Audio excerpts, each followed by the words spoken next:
البتہ ایک مسئلہ جو ہے نور اور بشر کا وہ ذرا تھوڑا سا میں حل کر دوں آج. آپ سمجھتے ہوں گے لا ینحل ہے. میں نے جس طرح کہا تھا کہ امام بخاری کا قول بھی 100% درست اور امام ابو حنیفہ کا بھی 100% درست ثابت کیا کہ نہیں. اسی طرح میں کہتا ہوں جو حضور کو بشر کہتے ہیں وہ بھی 100% درست، جو حضور کو نور کہتے ہیں وہ بھی 100% درست. مطلب کیا ہے؟ دیکھیے ہر انسان کے وجود کے دو حصے ہیں. میں نے پہلے دن شاید کچھ بیان کیا تھا. ایک خاکی وجود، اور اینیمل بینگ جو حیوان ہے ہمارا.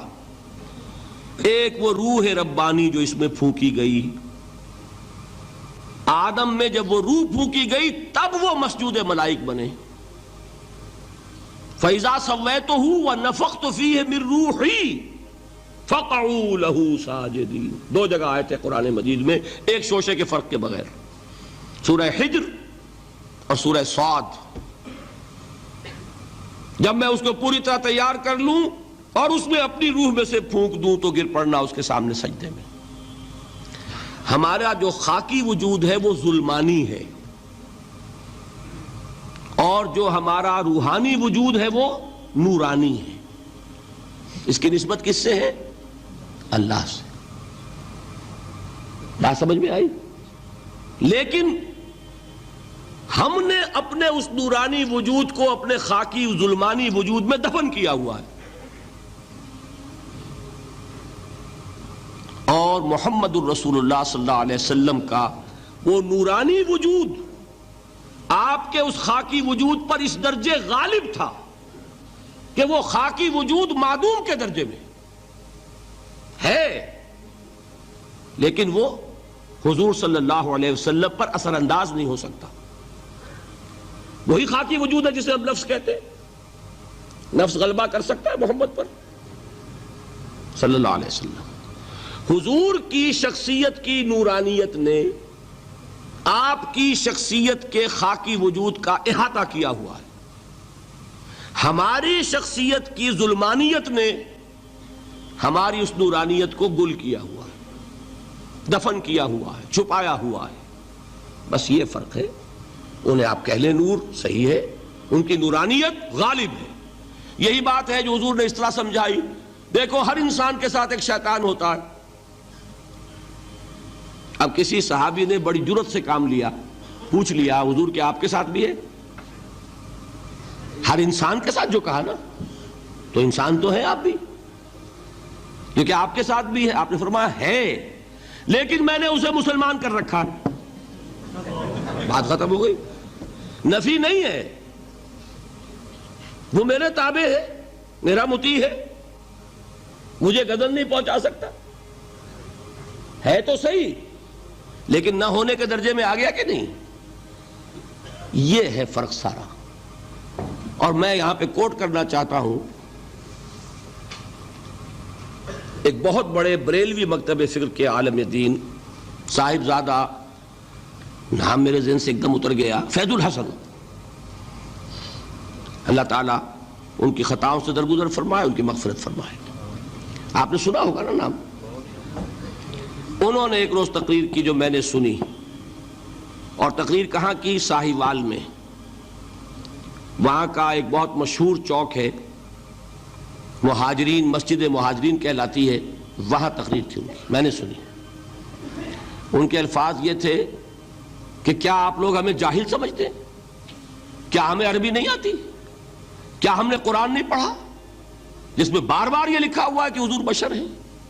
حضور بشر ہیں، لیکن اصل میں ہم حضور کی بشریت کو نمایاں کرنے کو سوء ادب سمجھتے ہیں.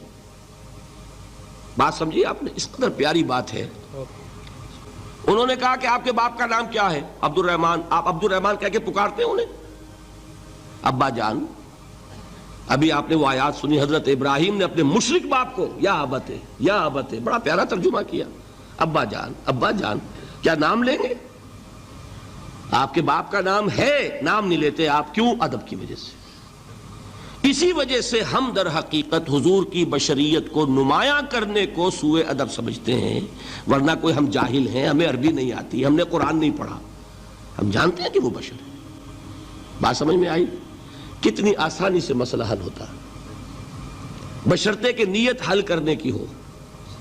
آخر آمنہ کے بیٹے ہیں، عبداللہ کے بیٹے ہیں، عبد المطلب کے پوتے ہیں، بچپن آپ پر گزرا ہے، لڑکپن آپ پر گزرا ہے، نوجوانی آپ پر آئی ہے، جوانی آپ پر آئی ہے، شادی آپ نے کی ہے، اولاد آپ کی ہے۔ کون بے وقوف احمق ہوگا کہ جو آپ کی بشریت کا انکار کرے گا؟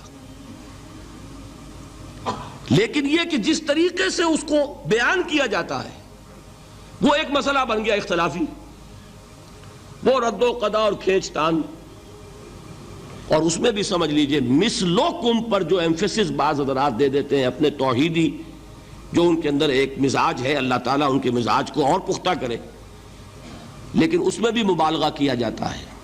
ایک حدیث مجھ سے سنیے جس میں حضور نے مثل کا انکار کیا ہے۔ مثلکم کا مطلب اگر کسی نے یہ سمجھا کہ بالکل ہم جیسے ہیں تو بہت بڑی مغالطے میں۔ حضور صوم وصال سے منع فرماتے تھے، خود رکھتے تھے۔ صوم وصال کیا ہے؟ آج روزہ رکھا، شام کو افطار نہیں کیا، وہی روزہ رات بھر چل رہا ہے، اگلے دن بھی چل رہا ہے، شام تک کو جا کے پھر کھولا تو 2 دن کا صوم وصال ہو گیا۔ اگلے دن بھی نہیں کھولا، چلا تو 72 گھنٹے کا صوم وصال ہو گیا۔ یہ کیا ہے؟ صوم وصال۔ خود رکھتے تھے اور صحابہ کو روکا۔ صحابہ میں سے کسی نے ہمت کر لی، حضور آپ خود رکھتے ہمیں روکتے؟ فرماتے ہیں ایکم مثلی، تم میں سے کون مجھ جیسا ہے؟ ابھی تو عند ربی، میں تو اپنے رب کے پاس رات گزارتا ہوں، ہوا یطعمنی ویسقین، وہ مجھے کھلاتا ہے پلاتا ہے۔ بتائیے کون ہے جو اس کا دعویٰ کرے گا؟ حضور کے خصائص ہیں۔ حضور خود فرماتے ہیں تم صرف سامنے سے دیکھتے ہو، میں پیچھے سے بھی دیکھتا ہوں۔ کہاں ہوا وہ مثلیت؟ اگر آپ نے بالکل اپنے جیسا سمجھ لیا تو بڑے مغالطے میں ہیں آپ۔ نبی کا مقام ہے، نبی کا رتبہ ہے، نبی کے خصائص ہیں۔ آپ سو گئے تو آپ کی نیند، آپ کی وضو ٹوٹ گئی اور نبی سو گیا تو کہاں گئی مثلیت پھر؟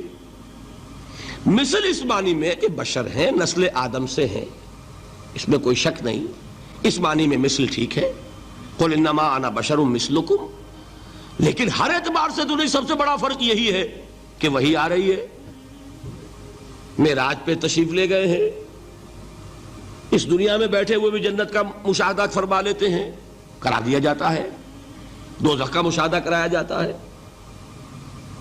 فرشتے کو دیکھ رہے ہیں۔ یہ چیزیں ہیں، اور پھر خصائص جیسا کہ میں نے عرض کیا کہ آپ پیچھے سے بھی دیکھتے ہیں۔ آپ کا معاملہ یہ ہے کہ آپ اگر سو جائیں تو آپ کا وضو نہیں ختم ہوگا۔